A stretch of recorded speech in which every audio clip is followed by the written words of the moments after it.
തൃശൂർ ജില്ലയിലെ പാവറട്ടി, മുല്ലശ്ശേരി, വെങ്കിടങ്ങ്, ഒരുമനയൂർ, എങ്ങണ്ടിയൂർ പഞ്ചായത്തുകൾ ഉൾപ്പെട്ട പെരിങ്ങാട് പുഴയും തീരപ്രദേശവും കണ്ടൽ റിസർവ് വനമാക്കുന്ന നടപടി പിൻവലിക്കുന്നത് തീരുമാനിക്കുന്നതിനായി വനം വകുപ്പ് മന്ത്രി എ.കെ. ശശീന്ദ്രന്റെ അധ്യക്ഷതയിൽ ഉന്നതതല യോഗം ചേർന്നു.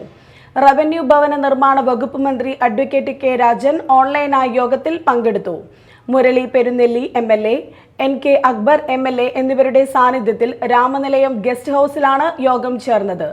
ജില്ലയിലെ മണലൂർ, ഗുരുവായൂർ മണ്ഡലങ്ങളിലൂടെ ഒഴുകുന്ന പുഴയുടെ പുനരുദ്ധാരണവും അതിനിടയാക്കിയ കണ്ടൽക്കാടുകളുടെ സംരക്ഷണത്തിനും സർക്കാർ പുറപ്പെടുവിച്ച സെക്ഷൻ 4 പ്രകാരമുള്ള റിസർവ് വനമായി പ്രദേശം പ്രഖ്യാപിച്ചുകൊണ്ടുള്ള ഉത്തരവ് പുനഃപരിശോധിക്കാൻ ഉന്നതതല യോഗം തീരുമാനിച്ചു.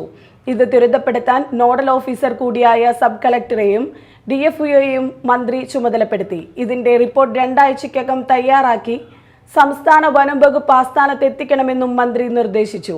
യോഗത്തിൽ APCCF finance, budget, audit doctor P. Pugazhenthi, CCF central circle doctor R. Adalarasan, sub collector Akhil B. Menon, DFO Ravikumar Meena, deputy collector MC. Jyothi, വകുപ്പ് തല ഉദ്യോഗസ്ഥർ തുടങ്ങിയവർ പങ്കെടുത്തു.